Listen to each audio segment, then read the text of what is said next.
The Argonauts, the Argo, from Mythology Unbound, public domain reading. The hero Jason was asked by his uncle Peleus to bring him the Golden Fleece. The Golden Fleece was a ram's fleece of pure gold, and it was the prized possession of Itys, the king of Colchis, which was located on the faraway shores of the Black Sea. Jason organized an expedition of heroes from all over Greece to sail with him on this adventure. The roster of heroes varies from source to source, but there are a few who appear on almost every list: Heracles, Orpheus, Castor, and Polydeuces.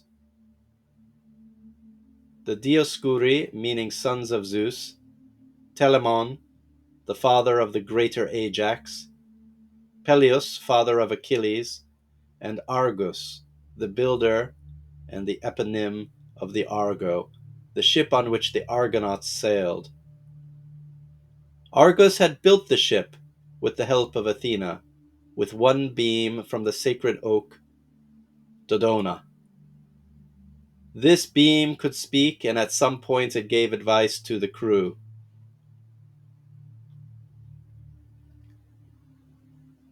The Lemnian women.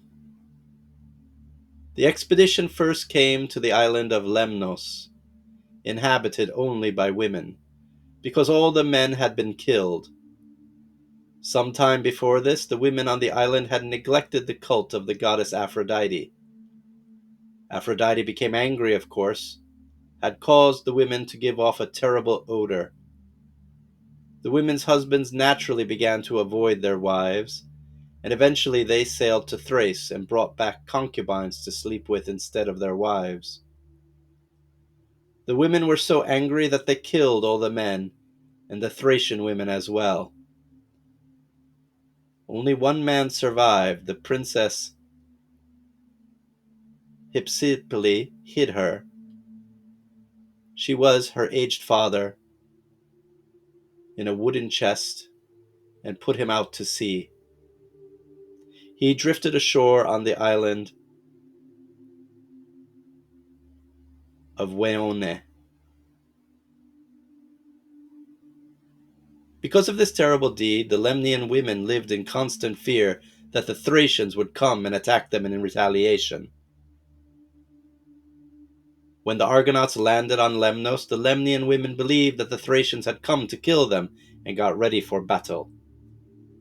Jason sent one of his crew, a son of Hermes, as a messenger to ask the women if the Argonauts can camp on their shores.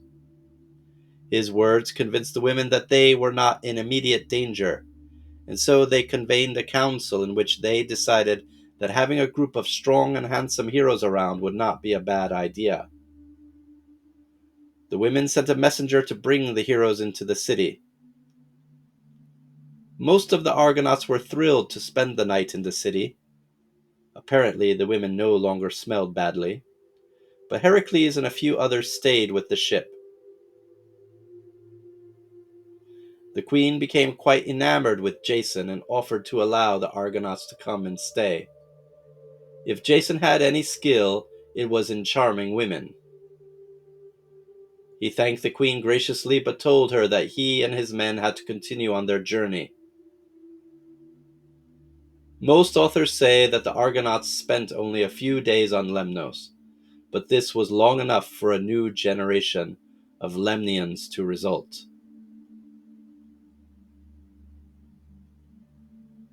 The Dolions. After leaving Lemnos, the Argonauts sailed for the Hellespont. They landed on the island in the Sea of Marmara, inhabited by a people called the Dolions.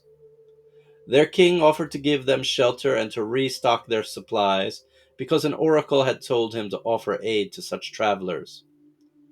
Only a few men were left to guard the ship, so when a group of giants came upon the guards, the ship would have been easily destroyed had not the mighty Heracles been one of the guards. Heracles single-handedly shot several of the giants and chased the others away. The king of the Dolions showed Jason the route for the next leg of their journey, and the Argo soon headed off. But contrary winds pushed the ship back into the harbor. By now it was dark, however, and no one could see very well. When the Argonauts disembarked, they did not realize where they were. The Dolions believed a group of raiders had come to attack them, and so a battle ensued. Eventually, the Dolions retreated, having lost a large number of their soldiers. The next morning, the Argonauts realized their mistake when they found the body of the king. The Argonauts and the Dolions together celebrated a magnificent funeral for all the deceased, and a few days later the Argonauts moved on. Heracles and Hylas. The next day they came to the coast of Mysia. Here Heracles broke his oar, and so the group put ashore to make a new one. Heracles went into the woods to cut down the wood for a new oar with his lover, Hylas. She went to the stream to get some water, and at the stream Hylas' striking beauty caused the nymph of the stream to abduct him by grabbing him and taking him down to her place under the water. Heracles was understandably upset by Hylas' disappearance and spent the entire night searching for him. He was still out searching the next day when the rest of the crew were getting ready to leave, and in their hurry they left Heracles behind. Heracles managed to find his way home, where he continued his labors.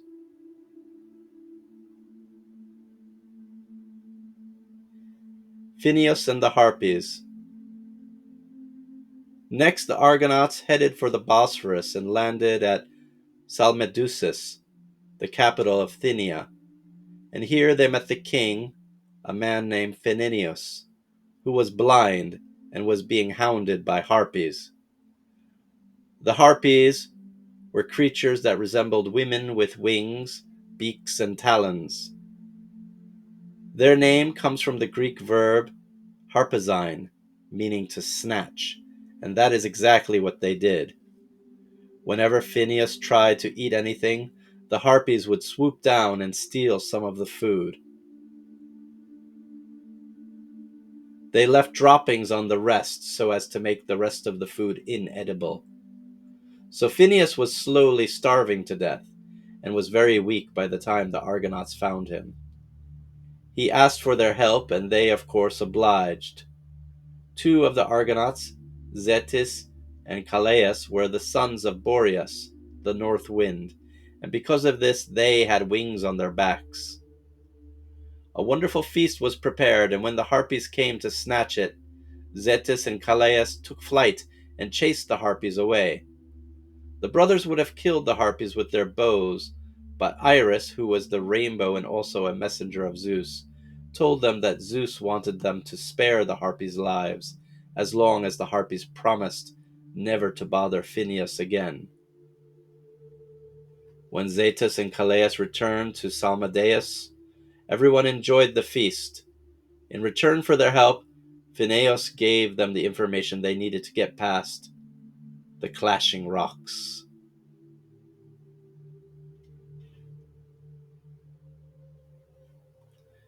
The clashing rocks. The expedition now headed for the clashing rocks, located at the entrance of the Bosphorus. These were floating islands that would crash together with tremendous speed at unpredictable intervals. When they got there, the Argonauts did as Phineus had instructed and sent a dove to fly between the rocks.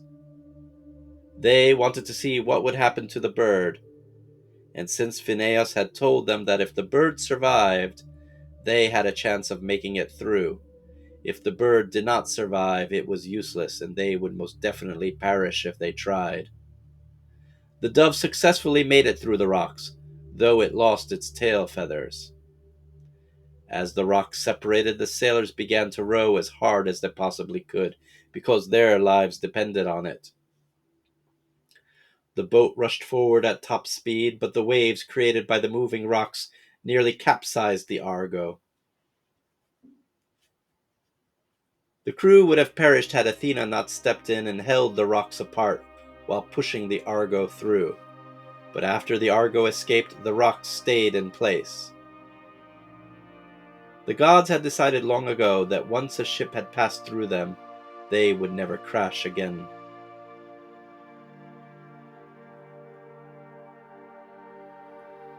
The sons of Phrixus. The rest of the journey to Colchis was relatively easy for the Argonauts.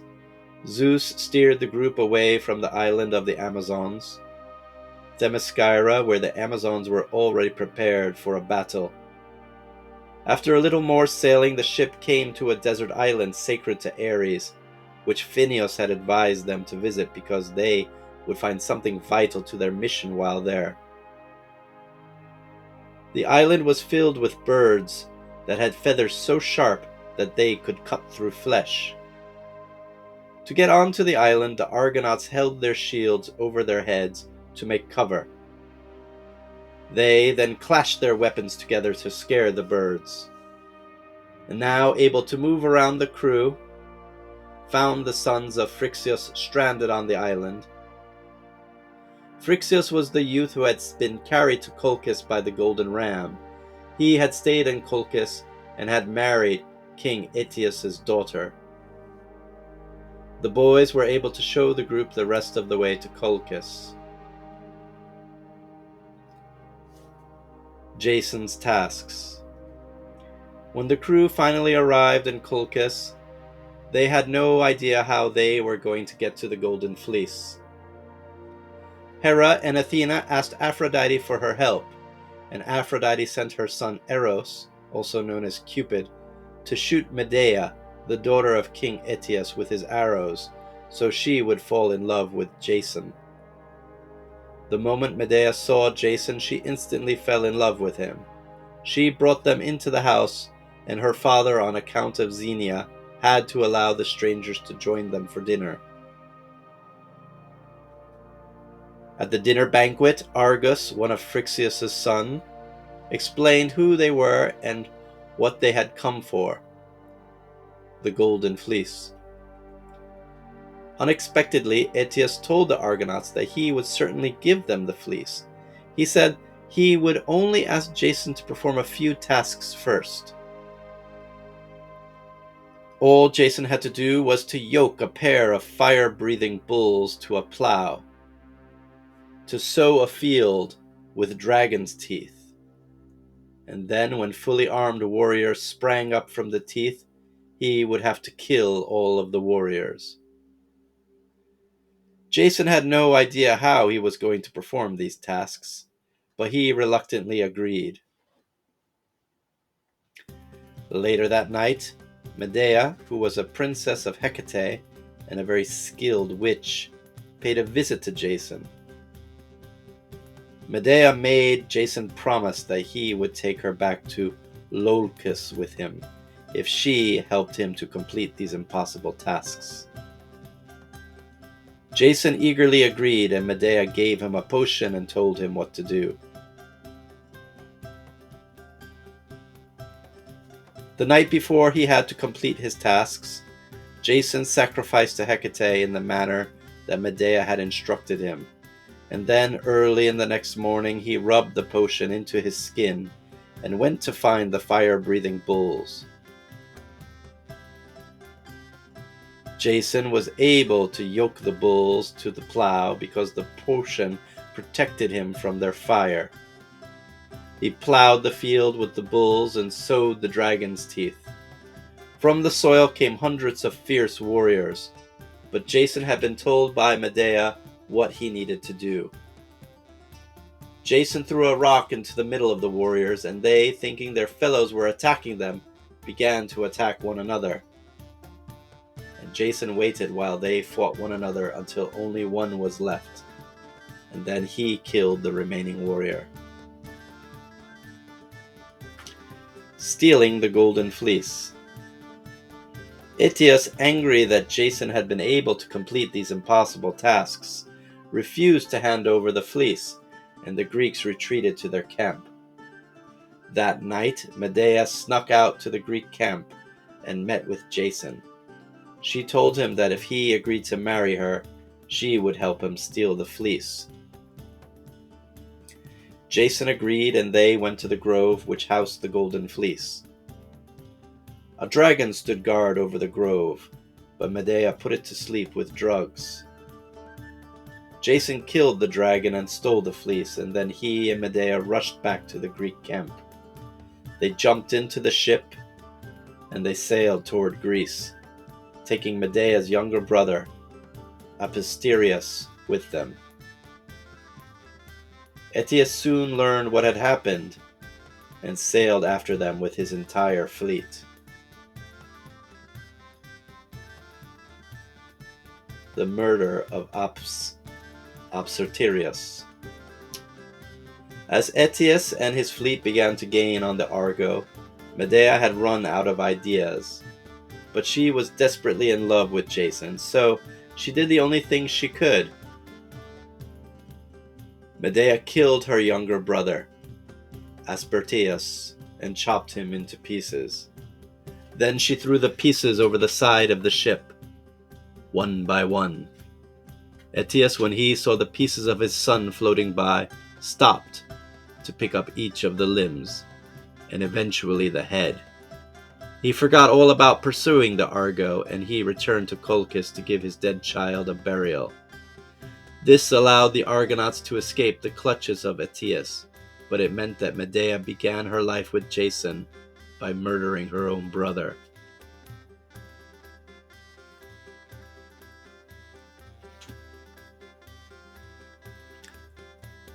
Circe. Zeus was angry at the crew for the murder of Aspertius, and so Hera blew them off their course, sending them to the waters around Italy to protect them from Zeus's wrath. The beam of the ship with the ability to speak told the crew that they could not return home until they had been purified of the murder by Eteus' sister, the witch Circe, who lived on the island called Aea. They found Circe, and she performed the proper sacrifices and purification rituals. After this was done, she was asked who they were. Medea explained the story, minus the death of her brother, to her, and Circe was appalled to learn that her niece had stolen the golden fleece, and thus ordered the Argonauts to leave her island. The Sirens.